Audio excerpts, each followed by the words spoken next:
बिस्मिल्लाहिर्रहमानिर्रहीम। अस्सलामुअलैकुम। I am Mohammad Bilal Ashraf. Step की एंट्री टेस्ट सीरीज़ में खुश आमदीद। डियर स्टूडेंट, आज के लेक्चर में हम सेल्फ असेसमेंट टेस्ट डिस्कस करेंगे। तो आइए चलते हैं बोर्ड की तरफ और टेस्ट डिस्कस करते हैं। क्वेश्चन नंबर 61, क्वेश्चन आपको स्क्रीन के ऊपर भी नजर आ रहा है। Saliha is writing a function to calculate the area of a triangle. What type of identifier would she use for the function name? Alpha option है कीवर्ड, बीटा ऑप्शन है स्टैंडर्ड आइडेंटिफायर, चार्ली ऑप्शन है user defined identifier, delta option है none of these. Dear student, question के अंदर basically वो ये पूछ रहा है कि अगर कोई यूजर, सालिहा एक यूजर है जो एक फंक्शन जो है वो बनाना चाह रही है जो एरिया ऑफ ट्राइंगल फाइंड करेगा, इस मकसद के लिए वो किस टाइप का आइडेंटिफायर यूज करे। तो डियर स्टूडेंट, इसका राइट आंसर है Charlie option, user defined identifier. जब भी यूजर डिफाइंड आपने कोई फंक्शन बनाना हो तो उसके लिए आइडेंटिफायर जो है वो यूजर डिफाइंड इस्तेमाल होगा।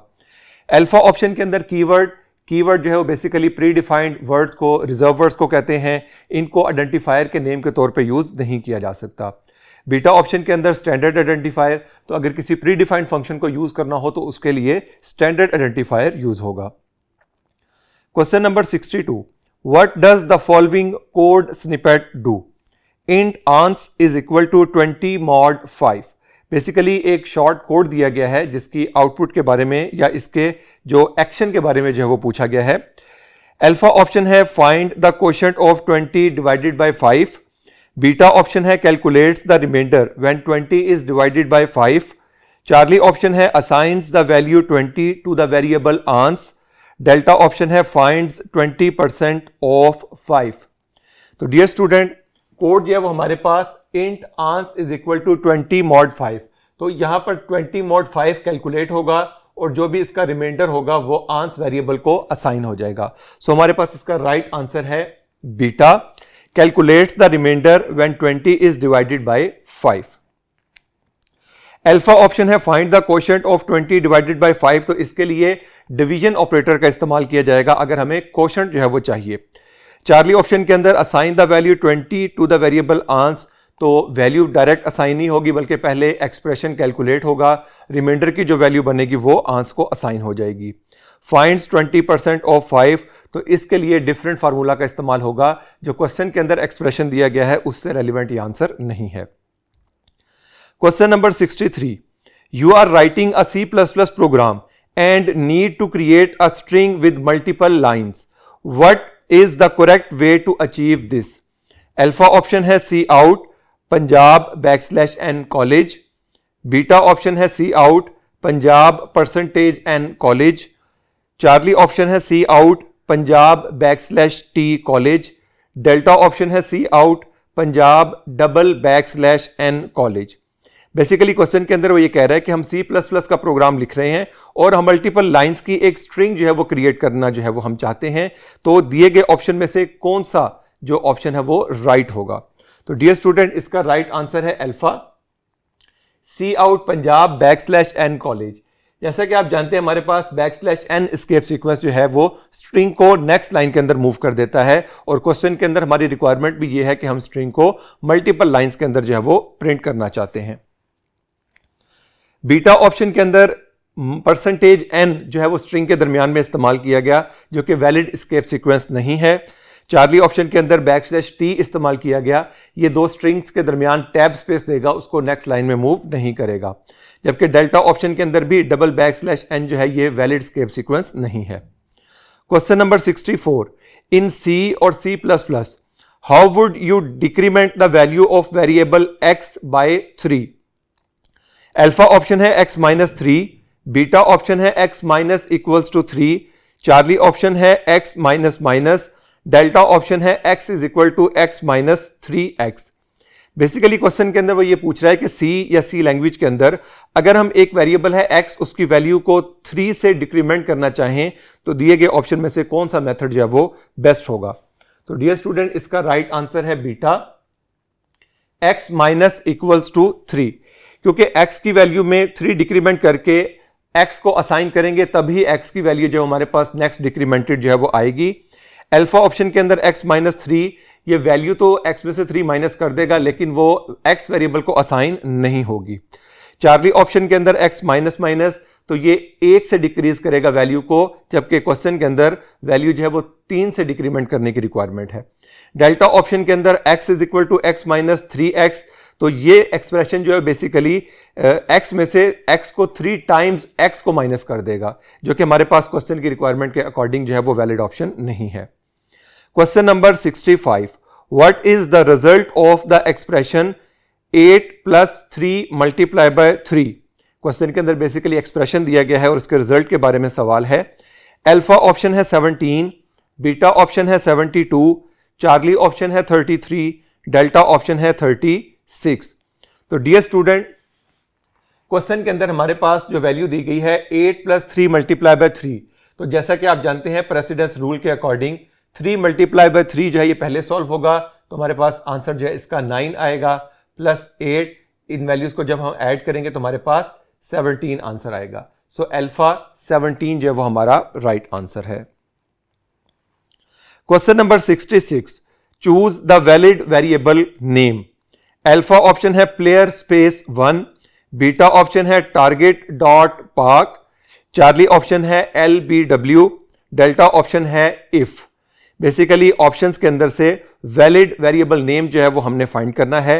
जैसा कि आप वेरिएबल के नेमिंग रूल्स के बारे में जानते हैं कि वेरिएबल के नेम के अंदर स्पेस अलाउ नहीं होती, वेरिएबल के नेम के अंदर हम स्पेशल कैरेक्टर जो है उसका इस्तेमाल नहीं कर सकते। इसी तरीके से कीवर्ड्स या रिजर्व वर्ड जो है वो वेरिएबल के नेम के तौर पे यूज नहीं हो सकते। सो दिए गए ऑप्शंस में से हमारे पास चार्ली LBW जो है वो राइट आंसर है। जैसा कि अल्फा ऑप्शन के अंदर स्पेस का इस्तेमाल किया गया है जो कि वेरिएबल नेम के अंदर इनवैलिड है, बीटा ऑप्शन के अंदर डॉट यानी स्पेशल कैरेक्टर का इस्तेमाल किया गया, ये भी वैलिड वेरिएबल नेम नहीं है, जबकि डेल्टा ऑप्शन के अंदर इफ लोअर केस के अंदर ये एक कीवर्ड है, कीवर्ड को वेरिएबल के नेम के तौर पे यूज नहीं किया जा सकता।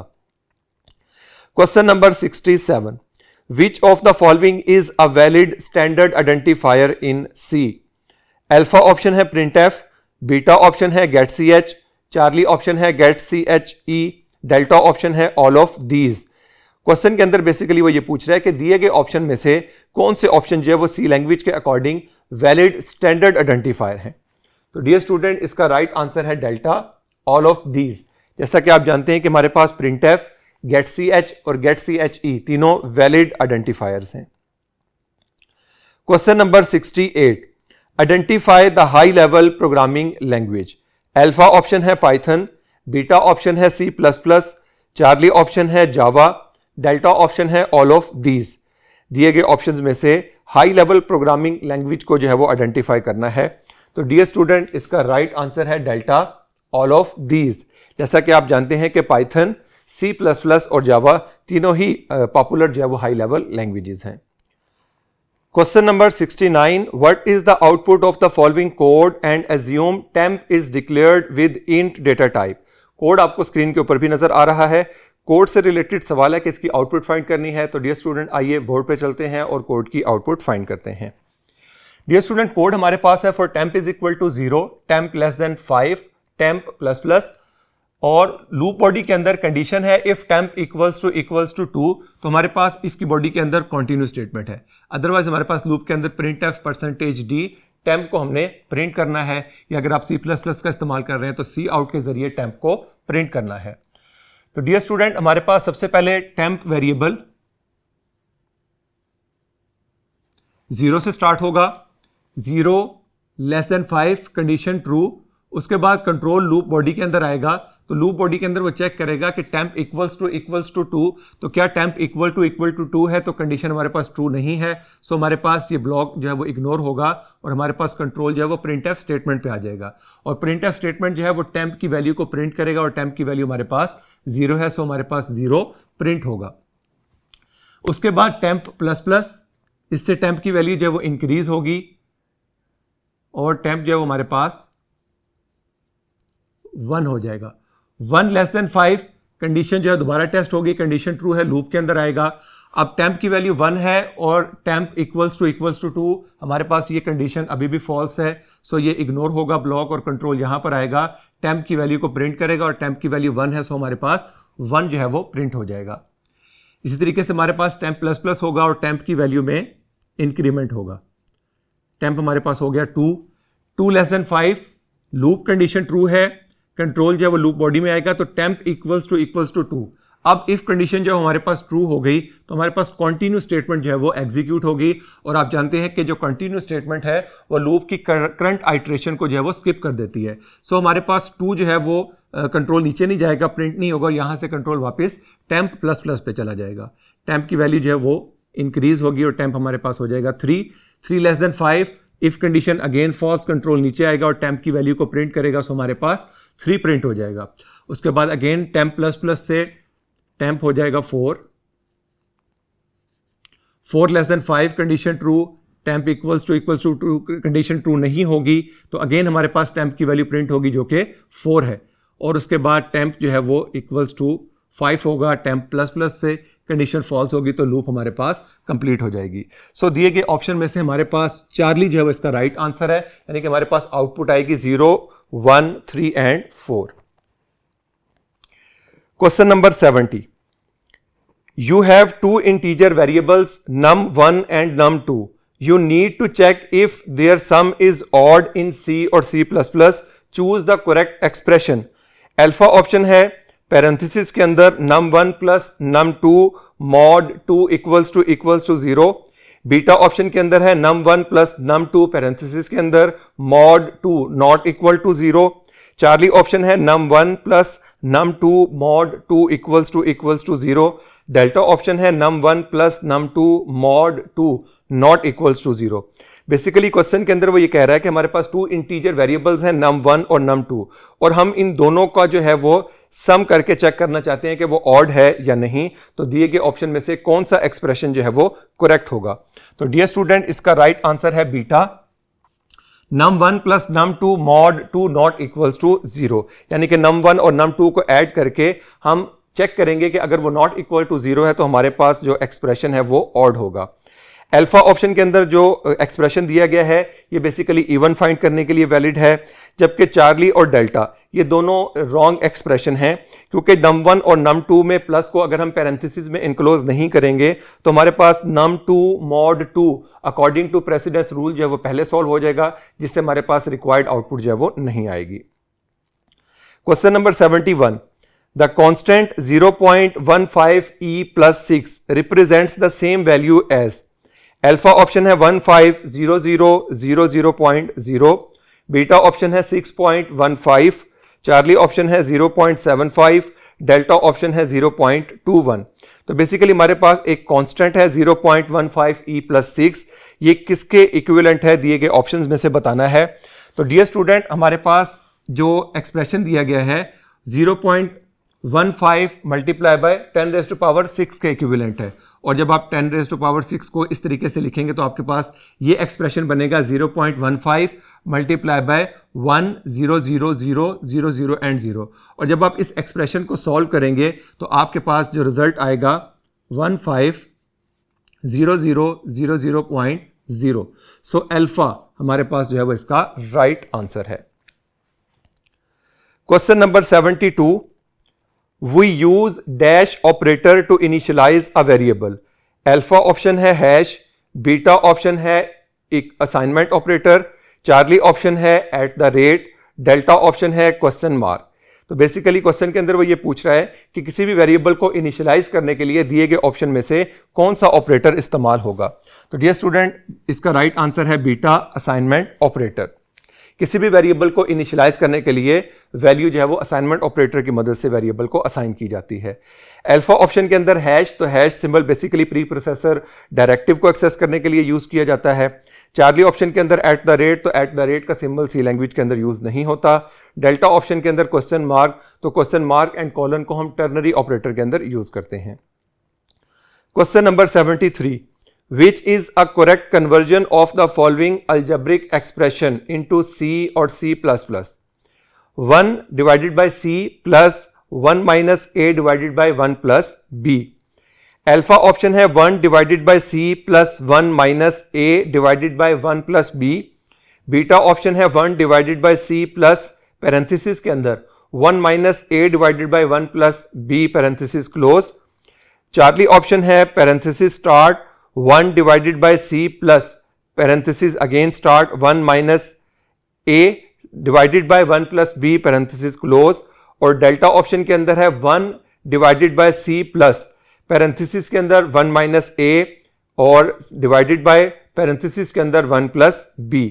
तो डियर स्टूडेंट, बेसिकली क्वेश्चन के अंदर एक अलजेब्रिक एक्सप्रेशन दिया गया है, हमने इसको अकॉर्डिंग टू C और C++ करेक्ट एक्सप्रेशन के अंदर कन्वर्ट करना है। तो इसके हमारे पास जो राइट आंसर है वो है delta 1 divided by C plus parenthesis के अंदर 1 minus A divided by parenthesis के अंदर 1 प्लस B।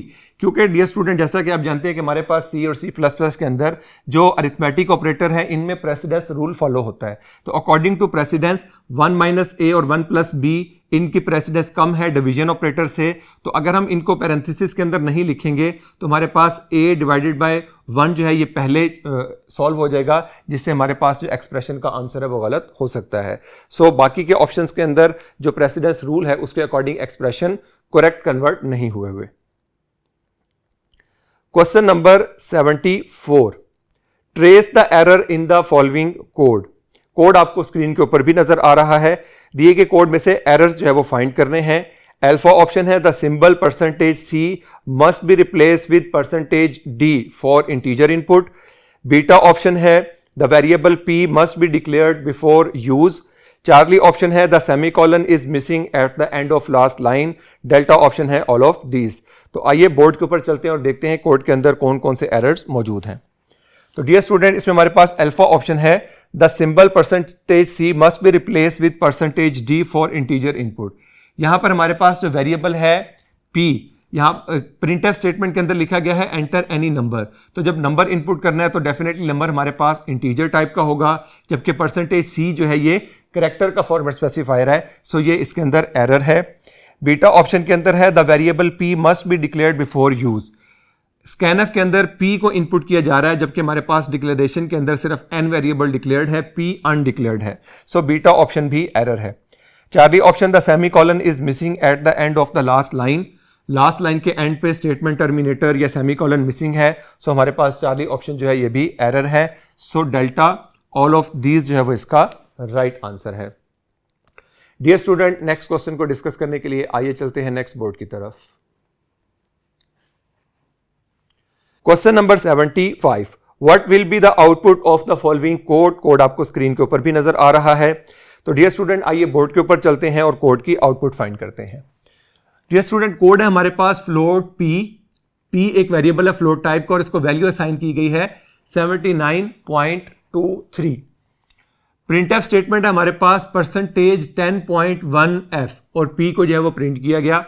तो डियर स्टूडेंट, इसमें हमारे पास अगर हम देखें तो फील्ड विड्थ स्पेसिफायर का इस्तेमाल किया गया विद प्रेसिजन। तो इसमें 10 हमारे पास टोटल विड्थ होगी। तो हमने जो है वो सबसे पहले 10 जो स्पेसिस हैं उनको ड्रॉ कर लेना है और उसके बाद पॉइंट के बाद एक वैल्यू जो है वो प्रिंट करवानी है। सो हमारे पास राइट साइड से एक वैल्यू के बाद जो है वो पॉइंट आ जाएगा। अब आपके पास जो वैल्यू है 79.23, तो पॉइंट के बाद सिर्फ 2 प्रिंट होगा और पॉइंट से पहले 7 और 9 आ जाएगा। सो टोटल हमारे पास 1 2 3 4 5 6 7 8 9 एंड 10। तो ये हमारे पास 10 जो फील्ड विड्थ है वो इस्तेमाल होगी और प्रेसिजन के अकॉर्डिंग पॉइंट के बाद एक वैल्यू आएगी। सो अल्फा जो हमारे पास इस क्वेश्चन का राइट आंसर है, जबकि बीटा, चार्ली और डेल्टा ऑप्शन के अंदर जो फील्ड विड्थ है वो 10 से ज्यादा इस्तेमाल की गई है, जो कि क्वेश्चन के अकॉर्डिंग रॉन्ग है। Question number 76, dash label provides the code that execute if no case label is matched in a switch case statement. Alpha option है डिफॉल्ट, बीटा ऑप्शन है लास्ट, चार्ली ऑप्शन है end, delta option है stop. Basically कौन सा label जो है वो provide किया जाता है स्विच केस स्टेटमेंट के अंदर अगर कोई केस लेबल जो है वो मैच ना करे। तो डियर स्टूडेंट, इसका राइट आंसर है अल्फा डिफॉल्ट लेबल। जैसा कि आप जानते हैं स्विच केस स्टेटमेंट के अंदर डिफॉल्ट लेबल यूज किया जाता है। अगर कोई केस लेबल जो है उसकी वैल्यू मैच ना करे तो डिफॉल्ट एग्जीक्यूट हो जाता है। बीटा ऑप्शन के अंदर लास्ट, चार्ली के अंदर एंड और डेल्टा के अंदर स्टॉप, ये कोई वैलिड जो है वो हमारे पास लेबल नेम नहीं है। Question number 77, when a relational expression is false it results in. Alpha option है 0, बीटा ऑप्शन है 1, चार्ली ऑप्शन है लेस देन 0, डेल्टा ऑप्शन है -1। रिलेशनल एक्सप्रेशन जो है वो जब फॉल्स होते हैं तो रिजल्ट उसका क्या होता है? तो डियर स्टूडेंट, हमारे पास फॉल्स वैल्यू जो है वो बेसिकली 0 से एवेल्युएट होती है। सो 0 हमारे पास इसका जो है अल्फा राइट आंसर है। बीटा ऑप्शन के अंदर 1 है, तो 1 हमारे पास जब रिलेशनल एक्सप्रेशन ट्रू एवेल्युएट होता है तो उसका रिजल्ट 1 होता है। चार्ली ऑप्शन और डेल्टा ऑप्शन में हमारे पास लेस देन 0 या -1 जो है ये वैल्यू जो है वो रिजल्ट के तौर पे रिलेशनल एक्सप्रेशन में नहीं आती। Question number 78, if x is equal to 2 and y is equal to 3 belongs to int, what will be the output of the following expression? Expression आपको स्क्रीन के ऊपर भी नजर आ रहा है। x greater than y question mark, x greater than y question mark, x plus y colon x multiply by y। तो dear student, हमारे पास क्वेश्चन के अंदर वैल्यूज दी गई हैं x और y की। x हमारे पास 2 है, y हमारे पास 3 है। तो हमारे पास जो है इस वक्त टर्नरी ऑपरेटर का इस्तेमाल किया गया है। x ग्रेटर देन y, तो 2 ग्रेटर देन y कंडीशन हमारे पास जो है वो फॉल्स है। सो हमारे पास फर्स्ट एक्सप्रेशन जो है ये इग्नोर होगा और सेकंड हमारे पास जो एक्सप्रेशन है वो एग्जीक्यूट होगा, x multiply by y। So alpha 6 हमारे पास राइट आंसर है, क्योंकि 2 मल्टीप्लाई बाय 3 हमारे पास 6 आंसर आएगा। Question number 79, a special value that can be entered by the user to end the loop iteration is called. Alpha option है terminal value, beta option है sentinel value, charlie option है loop control value, delta option है input value. तो dear student, हमारे पास conditional loop की iteration को end करने के लिए यूजर जो स्पेशल वैल्यू एंटर करता है उसे क्या कहते हैं? तो इसका राइट आंसर है हमारे पास बीटा सेंटिनल वैल्यू। बेसिकली हमारे पास वो स्पेशल वैल्यू जो कि यूजर लूप को टर्मिनेट करने के लिए एंटर करता है उसे सेंटिनल वैल्यू कहा जाता है। अल्फा ऑप्शन के अंदर टर्मिनल वैल्यू, तो टर्मिनल वैल्यू कोई टर्म यूज नहीं होती। चार्ली ऑप्शन के अंदर है लूप कंट्रोल वैल्यू, तो loop control value basically loop counter के लिए इस्तेमाल की जाती है और नॉर्मली इसका इस्तेमाल काउंटर कंट्रोल्ड लूप के अंदर होता है। डेल्टा ऑप्शन के अंदर इनपुट वैल्यू, तो इनपुट कोई भी वैल्यू हो सकती है। सो हमारे पास वो स्पेशल वैल्यू जो लूप की आइट्रेशन को टर्मिनेट करती है उसे सेंटिनल वैल्यू कहा जाता है। Question number 80, What is the value of A after execution of the following code? Code आपको स्क्रीन के ऊपर भी नजर आ रहा है। तो डियर स्टूडेंट, दिए गए कोड में हमने A की वैल्यू जो है वो फाइंड करनी है। तो आइए बोर्ड के ऊपर चलते हैं और कोड को एग्जीक्यूट करते हैं। डियर स्टूडेंट, हमारे पास जो कोड है उसमें इंटीजर टाइप का वेरिएबल है A और इसको वैल्यू असाइन की गई है 25 और उसमें हमारे पास नेक्स्ट स्टेटमेंट है for loop int C is equal to 0, C less than 4 C plus plus, then हमारे पास a is equal to a plus 1 है और a is equal to a plus 3 है। डियर स्टूडेंट, जैसा कि आप जानते हैं लूप के बाद अगर करली ब्रैकेट्स का इस्तेमाल ना किया जाए तो हमारे पास जो एक स्टेटमेंट है वो लूप के स्कोप के अंदर आती है। ये नेक्स्ट स्टेटमेंट जो है वो लूप की तमाम आइट्रेशंस कंप्लीट होने के बाद चलेगी। सो हमारे पास a की जो स्टार्टिंग वैल्यू है वो है 25, c इज इक्वल टू है 0 लेस देन 4, कंडीशन हमारे पास ट्रू है, कंट्रोल इधर आएगा और फर्स्ट हमारे पास जो एक्सप्रेशन है वो एवेल्युएट होगा, a is equal to a plus 1। So हमारे पास a की वैल्यू में प्लस 1 हो जाएगा, a हमारे पास आ जाएगा 26। उसके बाद c प्लस प्लस होगा, c की वैल्यू जो है वो 1 हो जाएगी, 1 less than 4 condition true, again हमारे पास लूप एग्जीक्यूट होगा और फर्स्ट एक्सप्रेशन एवेल्युएट होगा, a is equal to a plus 1 means कि हमारे पास a जो है वो 26 है, तो 26 प्लस 1 जो है ये 27 हो जाएगा। अगेन C प्लस प्लस से C की वैल्यू चेंज होगी, C की वैल्यू हो जाएगी हमारे पास 2 less than 4 condition true, again the expression solve होगा, A की वैल्यू हमारे पास 27 थी तो 27 प्लस 1 28 हो जाएगी। अगेन जो है वो C plus plus loop counter जो है वो इंक्रीज होगा, C की वैल्यू हो जाएगी 3 लेस देन 4 कंडीशन ट्रू, हमारे पास ये एक्सप्रेशन अगेन सॉल्व होगा, A की वैल्यू 28 थी तो 28 प्लस 1 29 हमारे पास वैल्यू हो जाएगी। C प्लस प्लस से C की वैल्यू हो जाएगी 4, कंडीशन अब हमारे पास हो गई फॉल्स क्योंकि यहाँ C लेस देन 4 लगा हुआ है, तो लेस देन 4 में हमारे पास 4 जो है वो रॉन्ग है हमारे पास कंडीशन। सो लूप जो है वो कंप्लीट हो जाएगी और कंट्रोल लूप से बाहर आएगा। अब ये एक्सप्रेशन जो लूप के साथ था ये एग्जीक्यूट नहीं होगा और ये लास्ट स्टेटमेंट जो आउट ऑफ द लूप लिखी गई है ये एग्जीक्यूट होगी, a is equal to a plus 3। अब a की वैल्यू हमारे पास लास्ट जो कैलकुलेट हुई है वो 29 है, सो नेक्स्ट हमारे पास वैल्यू बनेगी a is equal to 29 plus 3 और ये बन जाएगा 32। सो चार्ली 32 जो हमारे पास इसका राइट आंसर है। Question number 81, which symbol is used to enclose the statement in the body of a loop. Alpha option है कर्ली ब्रैकेट्स, बीटा ऑप्शन है slash asterisk asterisk slash, Charlie option है begin and end, delta option है parenthesis open and close. तो dear student, दिए गए option में से कौन सा सिंबल जो है वो लूप बॉडी को, उसकी स्टेटमेंट को एनक्लोज करने के लिए इस्तेमाल किया जाता है? तो इसका राइट आंसर है alpha, curly bracket start and curly bracket close. Beta option के अंदर जो हमारे पास सिंबल है ये बेसिकली मल्टी लाइन कमेंट्स के लिए इस्तेमाल किया जाता है। चार्ली ऑप्शन के अंदर बिगिन और एंड जो है वो इस्तेमाल नहीं होता सी के अंदर, और डेल्टा ऑप्शन के अंदर जो पैरेंथेसिस है ये बेसिकली फंक्शन पैरामीटर देने के लिए जो वो इस्तेमाल की जाती हैं। Question number 82, the keyword break can not be used within. Alpha option है डू वाइल, बीटा ऑप्शन है इफ एल्स, चार्ली ऑप्शन है फॉर, डेल्टा ऑप्शन है वाइल। ब्रेक कीवर्ड जो है वो किसके साथ इस्तेमाल नहीं किया जा सकता? तो डियर स्टूडेंट, इसका राइट आंसर है beta, if else. Break keyword जो है उसको हम लूप के साथ इस्तेमाल कर सकते हैं, इफ एल्स के साथ इसे इस्तेमाल नहीं किया जा सकता। सो बीटा हमारे पास इसका राइट आंसर है। Question number 83, what is the variable called that is used by a function to receive passed values? Alpha option है फंक्शन आर्गुमेंट, बीटा ऑप्शन है फंक्शन पैरामीटर, चार्ली ऑप्शन है function expression, delta option है function constant. तो basically वो variable जो कि किसी भी फंक्शन में कॉल करने के दौरान जो वैल्यू पास की जाती है उसमें इस्तेमाल किया जाता है, उसे क्या कहते हैं? तो डियर स्टूडेंट, इसका राइट आंसर है बीटा, फंक्शन पैरामीटर। बेसिकली जब फंक्शन को कॉल किया जाता है तो जिस वेरिएबल के अंदर वैल्यू रिसीव की जाती है, पास की गई, उसे फंक्शन पैरामीटर कहते हैं। अल्फा ऑप्शन के अंदर फंक्शन आर्गुमेंट, तो फंक्शन आर्गुमेंट फंक्शन कॉल में इस्तेमाल होने वाले वेरिएबल्स को कहते हैं। चार्ली ऑप्शन फंक्शन एक्सप्रेशन और डेल्टा ऑप्शन फंक्शन कांस्टेंट, ये कोई टर्म्स नहीं है। Question number 84, a variable declared inside a function is known as. Alpha option है लोकल वेरिएबल, बीटा ऑप्शन है ग्लोबल वेरिएबल, चार्ली ऑप्शन है ऑटोमेटिक वेरिएबल, डेल्टा ऑप्शन है both A and C. Basically वो variable जो function के inside declare किया जाता है उसे क्या कहते हैं? तो डियर स्टूडेंट, इसका राइट आंसर है डेल्टा, बोथ ए एंड सी। यानी कि हमारे पास वो वेरिएबल जो किसी भी फंक्शन के अंदर डिक्लेयर किया जाता है उसे लोकल वेरिएबल या ऑटोमेटिक वेरिएबल कहते हैं, जबकि बीटा ऑप्शन के अंदर ग्लोबल वेरिएबल जो है ये आउटसाइड द मेन फंक्शन इस्तेमाल किया जाता है। Question number 85, the keyword used to specify the value returned by the function is. Alpha option है रिटर्न, बीटा ऑप्शन है ब्रेक, चार्ली ऑप्शन है कंटिन्यू, डेल्टा ऑप्शन है static.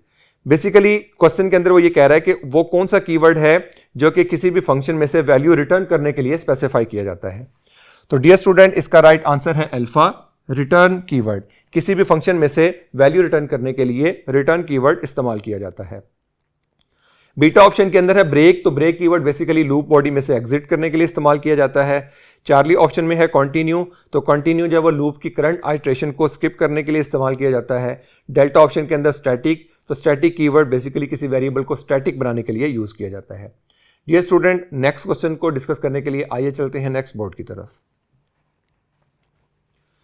Question number 86, What is the final value of I after executing the following code? Code आपको screen के ऊपर भी नजर आ रहा है। बेसिकली क्वेश्चन के अंदर वो I की फाइनल वैल्यू के बारे में पूछ रहा है कोड को एग्जीक्यूट करने के बाद। तो डियर स्टूडेंट, कोड है हमारे पास for int I is equal to 1, I less than 15, I plus equal to 2। तो इसमें हमारे पास I की जो इनिशियल वैल्यू है वो होगी 1, 1 लेस देन 15 कंडीशन ट्रू। अब हमारे पास लूप बॉडी नहीं है, सो हमारे पास नेक्स्ट एक्सप्रेशन जो है वो इंक्रीमेंट डिक्रीमेंट चलेगा। I plus equal to 2, I की वैल्यू में जो है वो 2 का इजाफा होगा, तो हमारे पास I की वैल्यू जो है वो क्या हो जाएगी 3। 3 जो है वो हमारे पास लेस देन 15 कंडीशन ट्रू है, सो 3 में जो है वो अगेन 2 का इजाफा होगा, तो 3 प्लस 2 हमारे पास हो जाएगा 5। 5 जो है वो हमारे पास लेस देन 15 है, कंडीशन ट्रू है, सो हमारे पास I प्लस इक्वल टू 2, इसमें मजीद 2 का इजाफा होगा, तो I is equal to 5 plus 2 हमारे पास आ जाएगा 7। 7 less than 15 condition again true है, तो I is equal to 7 plus 2, 9 जो है वो हो जाएगा।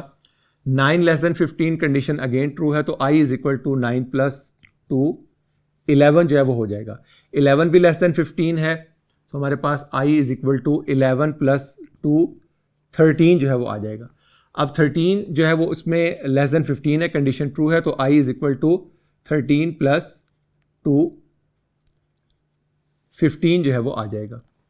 अब इसमें जो 15 है ये लेस देन 15 की बात की गई है, सो यहाँ पर कंडीशन हमारी जो है वो फॉल्स हो जाएगी, तो मज़ीद जो है वो कोड नहीं चलेगा। अब आई के पास जो लास्ट वैल्यू है वो 15 होगी, सो हमारे पास डेल्टा ऑप्शन 15 जो है वो इसका राइट आंसर है कि इस कोड के एग्जीक्यूट होने के बाद जो हमारे पास फाइनल वैल्यू है आई की वो 15 होगी।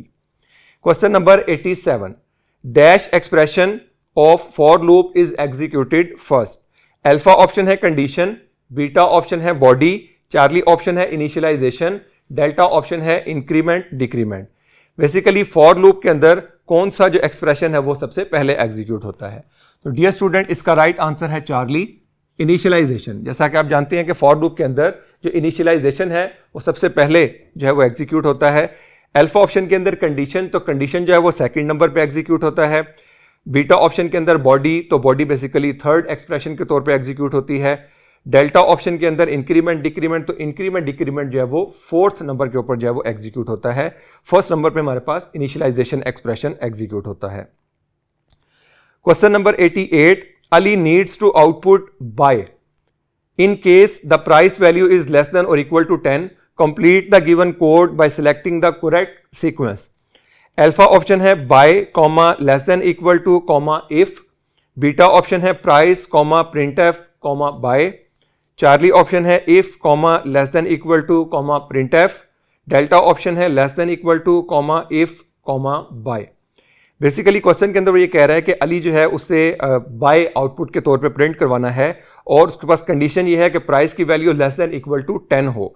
तो हमने इस सिनेरियो के अकॉर्डिंग जो कोड में फिल इन द ब्लैंक्स हैं उनको कंप्लीट करना है, उसमें डिफरेंट जो वर्ड्स हैं ऑप्शन के अंदर दिए गए उनको इस्तेमाल करते हुए। तो डियर स्टूडेंट, अगर हम इस कोड को देखें तो हमारे पास यहाँ इफ कंडीशन आएगी, if price less than equal to 10, तो हम जो है वो यहाँ लिखेंगे प्रिंट एफ, तो प्रिंट एफ में हमारे पास बाय जो है वो प्रिंट हो जाएगा। सो अगर हम सीक्वेंस को देखें तो हमारे पास सबसे पहले इफ कीवर्ड, उसके बाद less than equal to operator और उसके बाद प्रिंट एफ आइडेंटिफायर जो है वो इस्तेमाल होगा। सो चार्ली हमारे पास इसका राइट आंसर है। नंबर 1 इफ, सेकेंड नंबर पे लेस देन इक्वल टू और थर्ड नंबर पे print F. Question number 89, which of the following is the correct code to output the text A I. Alpha option है print F double inverted comma में A I, beta option है print F pair of curly brackets के अंदर A I, Charlie option के अंदर print F और square bracket के अंदर ए आई, और डेल्टा ऑप्शन में प्रिंट एफ राउंड ब्रैकेट्स के अंदर ए आई। तो हमने बेसिकली करेक्ट कोड जो है वो सिलेक्ट करना है जो कि ए आई को प्रिंट करे। तो अकॉर्डिंग टू द सिंटैक्स हमारे पास डेल्टा जो है वो राइट आंसर है। जैसा कि आप जानते हैं कि प्रिंट एफ जो फंक्शन है उसमें राउंड ब्रैकेट्स के अंदर डबल इन्वर्टेड कॉमा के अंदर आप कोई भी स्ट्रिंग जो है वो प्रिंट कर सकते हैं। सो अल्फा, बीटा और चार्ली जो है अकॉर्डिंग टू द सिंटैक्स जो है ये इनकरेक्ट स्टेटमेंट्स हैं। Question number 90, the include is declared in dash. Alpha option है stdio.h, बीटा ऑप्शन है conaio.h, चार्ली ऑप्शन है string.h, डेल्टा ऑप्शन है नन ऑफ दीज। तो इंक्लूड जो है वो बेसिकली किस में डिक्लेयर्ड है? तो डियर स्टूडेंट, इसका राइट आंसर है delta, none of these. Include basically हमारे पास एक सब डायरेक्टरी का नाम है, तो ये हमारे पास किसी भी हेडर फाइल के अंदर डिक्लेयर्ड नहीं है। डियर स्टूडेंट, इसके साथ ही हमारा आज का टेस्ट कंप्लीट हुआ। इजाज़त दीजिए, अल्लाह हाफिज़।